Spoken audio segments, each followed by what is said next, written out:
Você já se perguntou por que Paulo Freire nunca escondeu sua admiração por ditadores? Por que um pedagogo defenderia líderes responsáveis por fuzilamentos em massa, campos de reeducação, censura e destruição da liberdade? Neste vídeo, a gente vai entrar na parte mais reveladora do capítulo que analisa Freire lado a lado com Lenin, Mao, Fidel e Che Guevara. No capítulo do livro, aqui ó, Desconstruindo Paulo Freire. O capítulo se chama O Santo do Pauoco, né, gente? Vamos lá. Aqui a gente tem 5 personagens, mas uma matriz só. O totalitarismo revolucionário. Vamos começar por Vladimir Lenin. O nome é familiar a todos que estudam a Revolução Russa, mas poucos percebem que ele não foi apenas um político.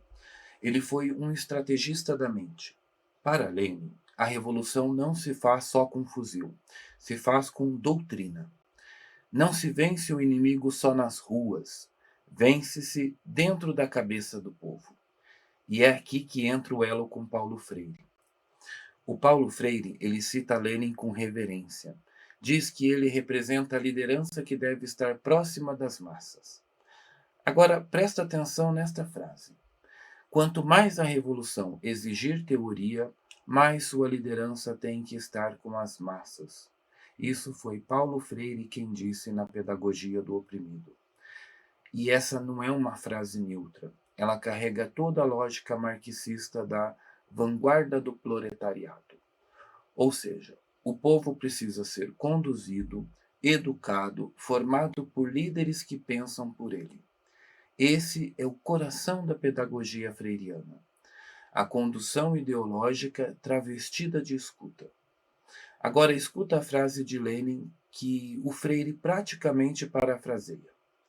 Sem teoria revolucionária, não há movimento revolucionário. É do Vladimir Lenin. Traduzindo, sem doutrinação, não há revolução. A teoria precisa vir antes da prática. O cérebro precisa ser moldado antes do comportamento ser alterado. E é por isso que a sala de aula vira trincheira, não se ensina. E aí começa a se programar. Para de alfabetizar e começa um movimento de mobilização. O Paulo Freire, ele não rejeita esse modelo. Ele o adapta ao mundo escolar. Ele troca o palanque pelo quadro negro. Mas a lógica é a mesma: educação como ferramenta de revolução. O Freire não é pedagogo no sentido clássico, como o Paulo Francis, o Gustavo Corsão, o Pestalozzi, até mesmo o Piaget. Ele é um agente ideológico, ele transforma o professor em militante e transforma o aluno em oprimido, todos prontos para a luta de classe. Agora vamos comparar o que cada um propôs. O Lenin queria revolucionar com teoria. O Paulo Freire, ele queria alfabetização com consciência política. O Lenin, ele colocava o partido como vanguarda, e o Freire colocava o educador como coordenador do diálogo. O Lenin, gente, defendia a ditadura do proletariado, enquanto o Freire inventou a tal educação libertadora. O Lenin falava em massas a serem conduzidas, e o Freire fala em alunos oprimidos a serem conscientizados. As palavras mudam, mas a engenharia é a mesma. Formar um novo tipo de homem, sob uma nova direção. Percebeu?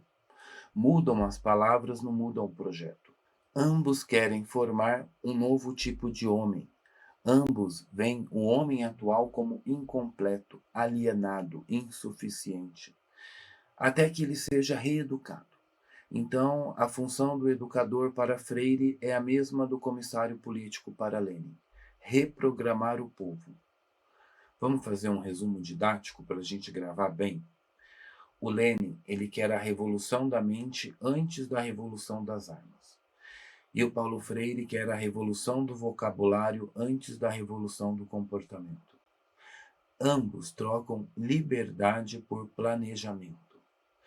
Ambos creem que pensar livremente é uma ameaça à causa. E se você percebeu esse ponto, você entendeu por que Paulo Freire é o Lenin da sala de aula. Agora vamos fazer uma viagem, vamos para a China, com Mao Tse-tung. O nome que deveria causar vergonha à humanidade, um dos maiores genocidas do século XX, só perde para o esquecimento. Enquanto o mundo lembra de Hitler com justa repulsa, Mao é pintado por muitos intelectuais como revolucionário necessário, inclusive por Paulo Freire. Isso mesmo, gente. Paulo Freire, o patrono da educação brasileira, elogia Mao e a sua revolução cultural. Ele chama esse período de o máximo de esforço de conscientização. Também está lá na Pedagogia do Oprimido. Mas o que foi de fato a Revolução Cultural? Vamos aos fatos. Entre 1966 e 1976, o Mao Tse-tung lançou uma campanha para reeducar o povo chinês. Qual que foi o resultado? Milhões de mortos. Professores torturados. Os livros foram queimados. As famílias foram destruídas e as universidades foram invadidas pelos guardas vermelhos. Gente, as crianças foram ensinadas a denunciar os próprios pais. Era proibido pensar diferente, era proibido lembrar o passado, era proibido educar sem permissão do partido. E o Paulo Freire, ele não condena, ele celebra isso. Vamos entender por quê? O Freire, ele não está interessado na liberdade, ele está interessado na transformação do sujeito. E essa transformação, para ele, passa pela ruptura com a cultura vigente. Ele diz: nesse sentido é que toda revolução, se autêntica, tem de ser também revolução cultural. Está na Pedagogia do Oprimido também. E se a gente traduzir isso, a gente vai ver que educar é doutrinar para ele. É moldar o homem novo dentro de uma ideologia. E aqui entra o paralelo direto com o Mao. O Mao matou para reeducar. E o Freire alfabetiza para revolucionar. Vamos comparar as estratégias? O Mao Tse-tung reeducava pela violência. E o Freire faz isso de forma simbólica, pela pedagogia. O Mao colocava guardas vermelhos na escola. O Freire coloca professores como agentes da consciência crítica. O Mao suprimia a cultura burguesa com força. E o Freire combate o que chama de conhecimento bancário. O Mao ensinava crianças a questionar tudo, até os pais. E o Freire ensina alunos a problematizar a realidade, sempre contra a estrutura.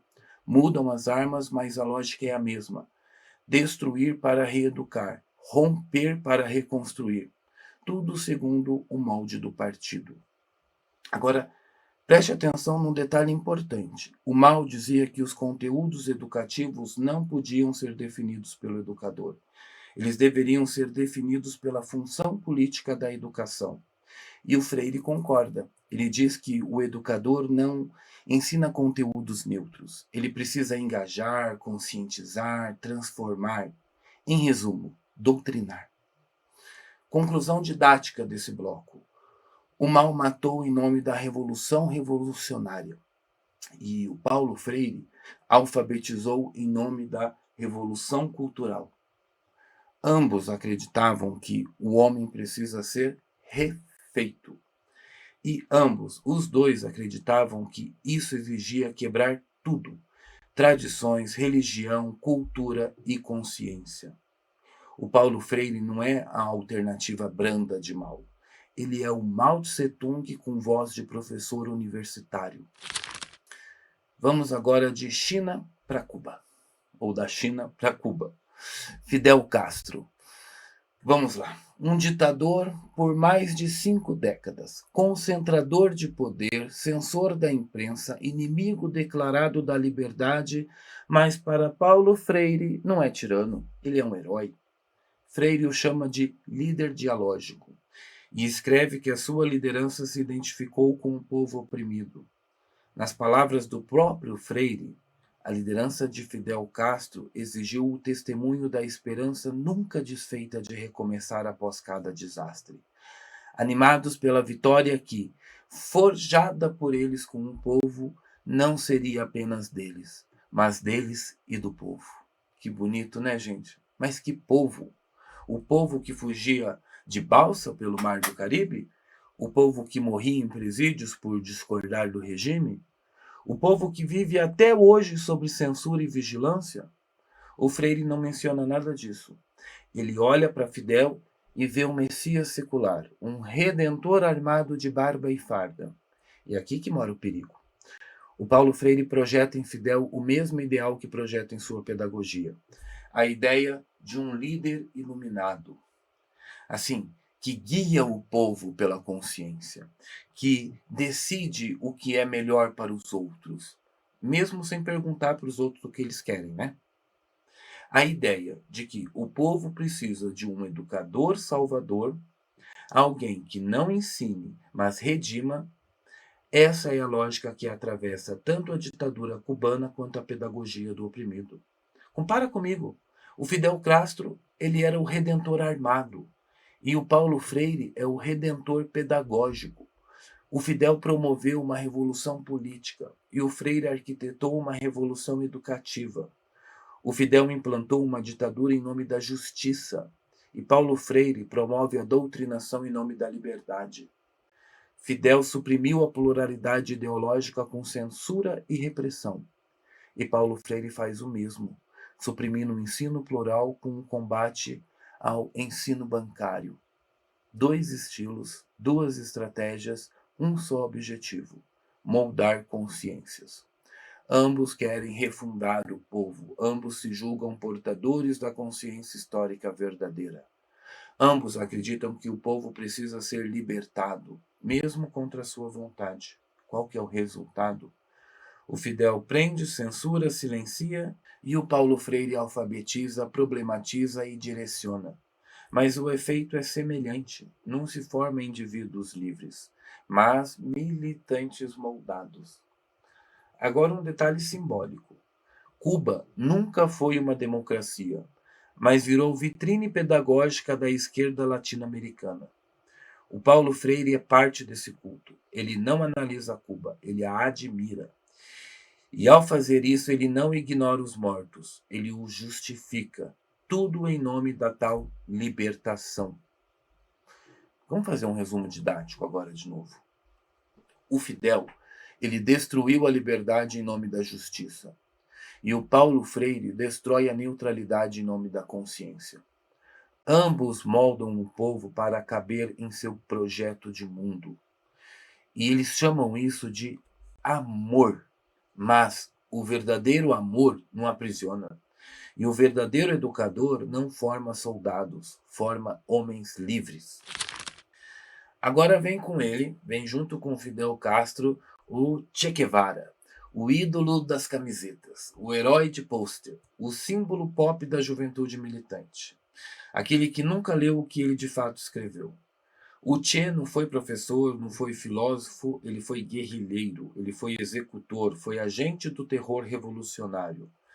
Mas para Paulo Freire ele foi muito mais do que isso. Freire o canoniza, faz de Che um modelo de liderança pedagógica. Veja o que Che escreveu. É preciso desconfiar sempre. Desconfiar do camponês que adere, do guia que indica os caminhos, desconfiar até da sua sombra. Está lá em Relatos de la Guerra Revolucionária. E como Freire interpreta essa frase? Ele diz que isso não rompe com a pedagogia dialógica. Para ele, isso é apenas realismo. Sim, segundo Freire, desconfiar até da sombra do povo é coerente com amor ao povo. Isso não é pedagogia, é inversão moral. E tem mais. O Freire afirma que, mesmo diante das traições e fuzilamentos relatados por Che Guevara, ele vê no guerrilheiro assim um testemunho de amor. Palavras de Freire. Este homem excepcional revelava uma profunda capacidade de amar e comunicar-se. Também está lá na Pedagogia do Oprimido. O Che, amoroso, Che Guevara mandava executar padres, camponeses, professores, opositores. Ele supervisionava execuções no paredão. Ele assinava a sentença sem julgamento. Ele dizia com todas as letras: não precisamos de provas para fuzilar, precisamos apenas de convicção revolucionária. E Freire passa pano. Ele transforma a frieza revolucionária em testemunho ardente, transforma a brutalidade em linguagem evangélica. Sim, ele usa esse termo. Che, segundo Freire, falava dos pobres com uma linguagem quase evangélica. Vamos comparar? O Che Guevara dizia: desconfia até da sua própria sombra. E o Paulo Freire responde: isso é apenas realismo pedagógico. O Che organizava paredões de fuzilamento e o Freire chama isso de testemunho corajoso. O Che fez da guerra revolucionária sua missão e o Paulo Freire interpreta como comunhão com o povo. O Che usava uma linguagem autoritária e o Freire enxerga ali uma linguagem quase evangélica. Isso não é só cegueira ideológica, é a beatificação do carrasco, gente. E por que isso importa? Porque mostra que, para Paulo Freire, o fim justifica os meios, que matar pode ser pedagógico se for pela causa certa, que educar não é guiar pela verdade, mas pela ideologia. E quem questiona está contra o povo, logo contra a história, logo é eliminável. Resumo bem didático. O Che matou por convicção revolucionária. E o Paulo Freire transformou essa convicção em exemplo de amor. A pedagogia do oprimido se ajoelha diante do paredão. Isso não é educação. É um culto à violência travestido de consciência. E no centro desse eixo está ele, o Paulo Freire. Não o alfabetizador neutro, não o educador dos cartazes coloridos do MEC, mas o profeta de um projeto revolucionário global. Freire não escreveu um tratado sobre pedagogia. Ele escreveu um manual de guerra cultural. Ele não inventou um método de ensino. Ele desenhou uma estratégia de ocupação das consciências. Freire não cita Lenin, Mao, Fidel e o Che Guevara por acaso. Ele os admira, ele os defende, ele os canoniza. Porque todos compartilham da mesma fé. A fé de que o homem nasce errado, de que a cultura, principalmente a ocidental, precisa ser destruída, de que a liberdade só é válida se ela for reprogramada. Vamos lembrar? O Lenin, ele ensinava que o povo precisa de um guia ideológico. O Mao Tse Tung, ele acreditava que só a reeducação salva a revolução. O Fidel Castro, ele encarnava o Messias que fala em nome do povo. E o Che Guevara, ele executava os que divergiam da causa. E o Paulo Freire? O Freire legitima todos, com a caneta, com o discurso, com a pedagogia. Vamos olhar o paralelo final. Os ditadores revolucionários reprogramam pela força. Paulo Freire reprograma pela linguagem. Eles matam pelo poder e o Paulo Freire doutrina pelo afeto. Eles justificam a violência em nome do ideal e o Paulo Freire justifica o doutrinamento em nome do amor. Eles censuram com brutalidade e o Freire educa com ternura, mas com o mesmo fim. A estética muda, mas o destino é o mesmo: submeter o homem ao projeto. E Freire é o elo intelectual de um projeto político global, um projeto que não começa com tanques, começa com palavras, com problematizar, com conscientizar, diálogo. Mas o fim é o mesmo: substituir o homem real por um homem idealizado. E quem resiste é taxado de alienado, opressor, revolucionário ou extrema-direita. Gente, o Freire, ele é o pedagogo do eixo. O eixo do mal pedagógico. O Lenin, ele é o cérebro. O Mao, ele é o método. O Fidel Castro, ele é o símbolo. E o Che Guevara, ele é o punho. O Freire, ele nasce como essa alma. Ele é o verniz intelectual que torna a ditadura aceitável. Ele é o chicote com voz mansa. Paulo Freire, gente, é um cárcere com cheiro de giz. Resumo final: Nós não estamos diante de um educador neutro. Estamos diante de um ideólogo de regime. A pedagogia de Paulo Freire não liberta. Ela prepara o terreno para a servidão voluntária. E é por isso que ela precisa ser conhecida e desmascarada. Lenin, Mao, Fidel, Che, Freire. 5 nomes, 5 estratégias, um só eixo. O eixo da dominação das consciências. Alguns oprimem com fuzis, outros com fórmulas pedagógicas, mas o resultado é o mesmo. Liberdade calada em nome da libertação. O Paulo Freire não é exceção, ele é uma continuidade, ele é um elo, ele é o disfarce necessário para que tudo pareça bonito, até que seja tarde demais, né? E se você entendeu o perigo dessa pedagogia travestida de emancipação, gente, curta o vídeo. Isso ajuda o algoritmo a perceber que esse conteúdo é relevante e precisa ser mostrado para mais pessoas, não é? Comenta aqui embaixo. Você acha que a escola brasileira está formando cidadãos ou soldados ideológicos? E se você puder compartilhar esse vídeo, é simples, porque quanto mais gente assistir, mais difícil será calar o debate. Vamos ajudar o algoritmo a trabalhar por aquilo que ele mesmo não tem consciência? Não é por polêmica, é por lucidez. Porque essa aula não é sobre Paulo Freire. É sobre como ideias viram regimes e como os regimes sempre começam com livros e terminam com silêncio. Eu sou Rafael Marques Menezes, psicanalista, professor e diretor da Escola Britânica de Psicanálise no Brasil. E se você puder se tornar membro e ajudar o nosso canal a crescer mais, eu e a estagiária ficamos agradecidos porque ajuda a pagar o salário dela e ajuda o canal a crescer. Muito obrigado, e se aparecer o botão do hypar, ficamos agradecidos também, não é? Ela tá aqui ainda? Acho que ela já foi, né? Fico te aguardando no próximo vídeo. Até lá!